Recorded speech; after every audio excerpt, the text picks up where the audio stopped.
Mic check 1 2. Mic check 1 2. Yo, it's your boy Wax Groove TV, home of the Brokest podcast. So yeah, man, we just did wrapped up our album rant review, whatever you want to call it, on Rome Streetz, his seventh full length project that was just released. I've been listening to Rome for a few years now. Like most artists that I come across, I found him through features. He had a joint with Crime Apple called Enforcers. It was Crime Apple featuring Smooth and Rome, and I thought he spazzed on that. So that's what made me kind of look into his content, into his what's the word I want to use? Further look into his music. I guess I'll just leave it at that. But I mean, he's built up a nice little resume. He's worked with the likes of Ransom, West Side, obviously, SD Knack, Boldy James, Crime Apple, Benny, Uncle John. He's worked with Conductor, Alchemist, Derringer, Camouflage Monk, DJ Muggs, Future Wave. So he's definitely got some work under his belt. That joint with him and Muggs was crazy. Death and the Magician. Same thing, the joint with him and Ransom, Coupe de Grace. Joint with him and Uncle John, the project with him and Uncle John, Genesis 127.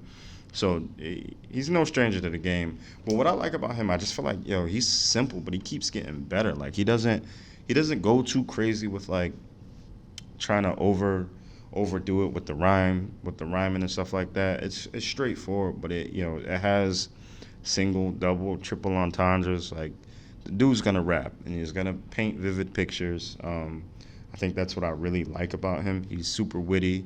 I love his arrogance on the record. He can ride beats. He can also tell stories, which is dope, and not a lot of people can do. So I got to give him credit where credit is due, because, like I said, a lot of dudes, when you think about dudes who tell stories, most of them, if they can tell stories, they're not usually good at just flat out spitting. And if they flat out just are able to rhyme their ass off, they usually aren't that great at telling stories. So I feel like he does both pretty damn well. And he can paint some seriously vivid descriptions when he's rapping. So he definitely goes into that category of connoisseur rap. For us rap connoisseurs, he's a high level, top tier rapper. For what people like myself and other like minded people like. So, he's gonna fit in there with your Bennies, your Boldy James, your Crime Apples, your Rock Marcianos, your Mayhem Lorenz, your Action Bronsons. Just to name a few. Like I said, man, he paints super vivid descriptions on his current project. He has a line, I forget what record it's on, but it's gun barrel on fire, smoke out the nose. And I feel like when you hear that, that could go so many different ways, but it also paints a picture of what is truly going on. I mean, it's straightforward what he says, but then it can be viewed X amount of ways. He has another line, his verse actually, on the joint, the Coupe de Grace album. I think it's the track Dark Love, where he's like, I scored 50 at the game, but I skipped the practice. I was in the weed spot counting pink 50s while I'm flicking ashes. The dude can spaz. He can rap, and I think it's dope just the people he raps with. When you get embraced by like those dudes on the underground, like I don't even want to say underground, but when I say like those top tier rappers who are out there, so like when you're doing records with like your Boldy James, your West Side Gun, your Conways, your Bennies, being on Alchemist production, Camouflage Monk, Future Wave, hell, even just the fact that he did a whole album with Muggs. I don't feel like Muggs usually does anything with anybody that's whack. Like if Muggs is doing an album with you, you got to be able to spit. And I got to give Muggs credit for that too, because I feel like Muggs has put so many people, not even put people on, but I guess brought them more to the forefront in terms of, who these high level connoisseur rap guys are. Straight up New Yorker, spent some time in London as well. Dude is dope. I really don't know what else to say about him other than the fact that he's dope. I mentioned on the album review, rant, whatever you want to call it, he had mentioned a line. He said something about being a crime connoisseur, and that generally fits him because he's going to give you tales of the streets for days. Some glorifying the streets, some telling you this ain't what it is and it's not a long-term plan. But I think crime connoisseur definitely fits who he is. And yeah, so his album recently just did 1 million streams, and it's been less than a week, which I think is dope. We're on day number 6 out of 7. So as of tomorrow, Friday, October 7th, his album will have been out for a whole. His album will have been out for a whole week. So I can only imagine what type of numbers he's gonna put up after 2-3 weeks, man. Because this dude is he's doing his thing. It's the best way to put it. I would love to see what his trajectory is, how far he's gonna take it. Will he ever sign to a major? Is he just gonna continue to stay on Griselda Records? Do you guys like the pairing of him on Griselda Records with Westside? Westside is like the Thanos of connoisseur rap right now.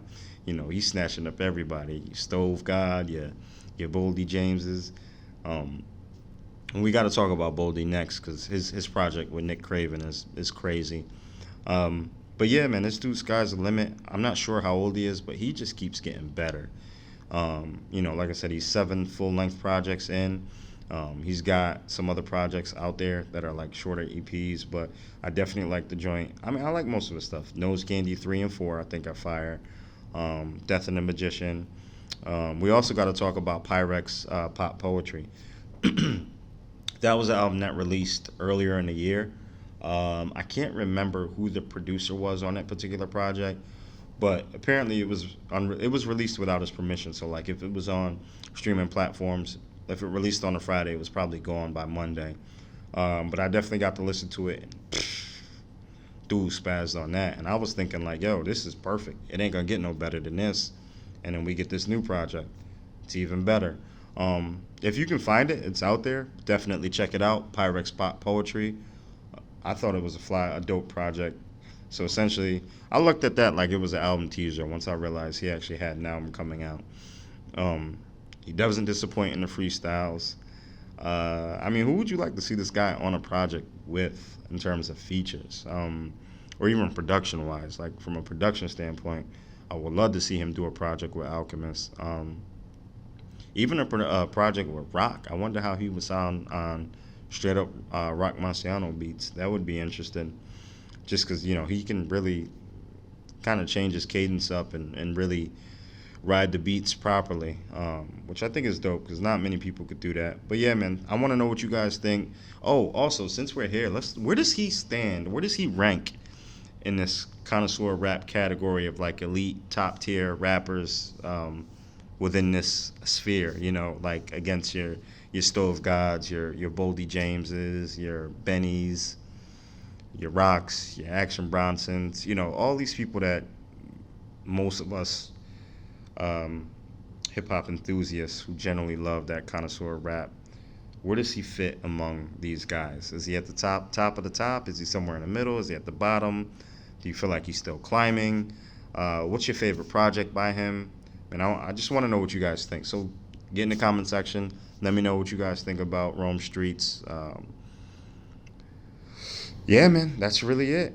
Congratulations to him, running up the numbers on the album stream. And yeah, let's just see where this guy's career go. In the meantime, make sure you smack that subscribe button. Make sure you share this video and comment below, man. Peace. It's your boy Wax Groove TV, home of the Brokers Podcast.